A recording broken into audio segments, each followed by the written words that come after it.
cases sa Iloilo City ang nagsaka. Lokal nga panguluhan nag-aapela sa publiko nga suportahan ang kampanya kontra dengue. Sa listahan sang Iloilo City Epidemiology and Surveillance Team Unit, Dengue Updates Morbidity Week 30, mayara na sang 218 ka kaso sang dengue sa syudad sang Iloilo. Halin Enero 1, tubtob Hulyo 31 sini nga tuig. Mas mataas ini sang 14% kung ikumpara sa 191 ka kaso sa kapareho nga period sang tuig 2020.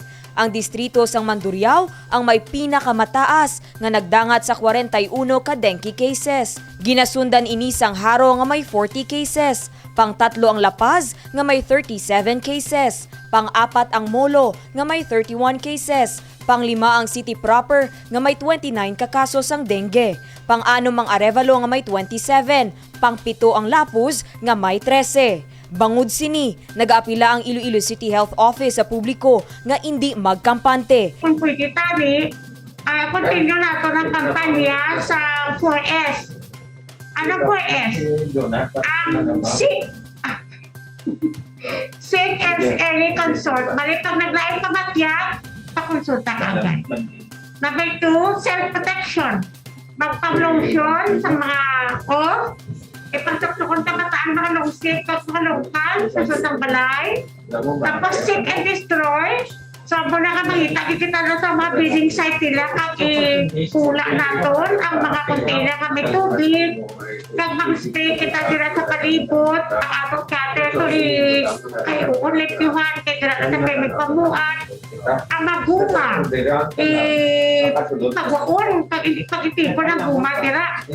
Pila sa mga sintomas sang dengue infection amo ang pagdula sang gana sa pagkaon, paghilanat sang masobra sa 2 ka adlaw, ubo, pagsakit sang ulo, rashes, pagpalanakit sang tiyan, masami nga pagsuka, diarrhea, kapag dugo sang ilong, lasi kag iban pa nga parte sang lawas. Pagsunod sa 4S ang ginarekomenda sang Iloilo City Health Office. Ini amo ang search and destroy, seek protection, search early consultation, kag support spraying o confogging.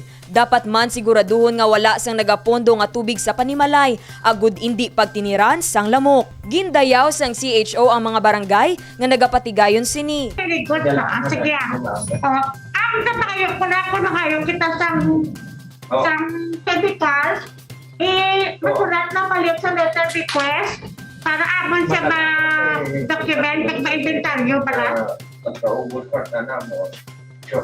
You can ask anytime sa amon to office and then para ka-start na kamo, may kami buli ka, hindi ba napalan sa amon nga team. May kami nga kamo nagidlang siguro.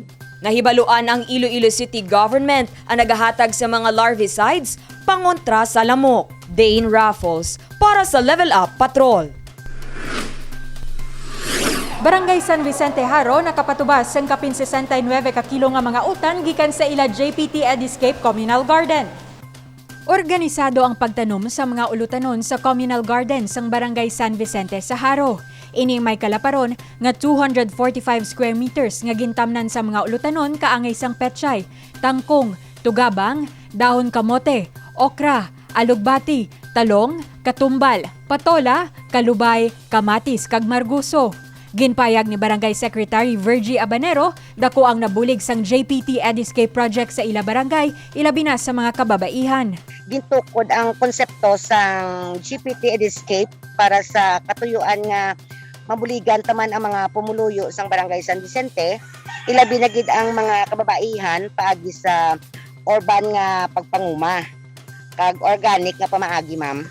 Madamo na nga mga pumuluyo sa San Vicente Haro ang nabuligan sang ila nga communal garden, kag nakita gid sang barangay ang importansya sang urban gardening kag organic farming, ilabi na subong nga napaidalob naman sa enhanced community quarantine ng syudad. Ang aton nga pumuluyo may nagakadto man diri sa aton nga communal garden para mangayo sang mga ulutanon nga ilang nga kinahanglanon nga para man may ibutang sila sa ilang lamisa nga preska nga mga ulutanon. Oo. Dako man ang pasalamat sang barangay kay Mayor Jerry Trenya sa pagpatigayon sang JPT Ediscape project. Dako gid ang pagpasalamat namon diri sa Barangay San Vicente kay Mayor tungod sa iyang inisyatibo nga sa pagpatigayon sang ini nga proyekto para subong sa aton nga pandemya. Dako gid ang nabulig naton sa amo ni nga garden sa gintukod ni Mayor para sa pumuluyo kag hindi lang ma'am sa pumuluyo siguro sa bilog nga Iloilo. Sang damlag lang, nakapatubas na ang barangay sang masobra 55 ka kilo sang pechay, 6 ka kilo sang tangkong, 1 ka kilo nga tugabang, kapin 3 ka kilo nga alugbati, 1.25 ka kilo nga okra kag talong, kag tunga sa kilo nga marguso. Ini ang pila lamang sa mga masustansya nga utan nga kinahanglan sang tanan agud mapabaskog ang ikaayong lawas batok sa pamahog sang COVID-19. Divine Singh para sa Level Up Patrol. Heritage site sa Iloilo City ang sentro sa mga painting sa mga poste sang flyover sa Halandone, General Luna Street sa city proper. Agaw atensyon ng flyover sa Halandone, General Luna Street sa city proper bangod sang maduagon sini nga kolor.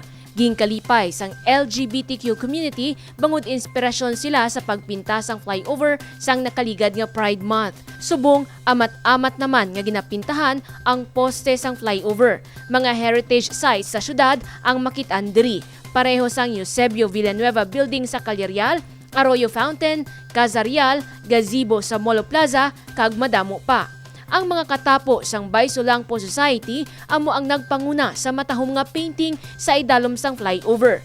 Ang Baysulangpo Society ang grupo sa mga Ilonggo artist nga gintukod sang 2001. Sila man ang nagpinta sang 100 meters nga mural painting sa Diversion Road sa Mandurriao nga nagahatag sang pagkilala sa mga frontliners.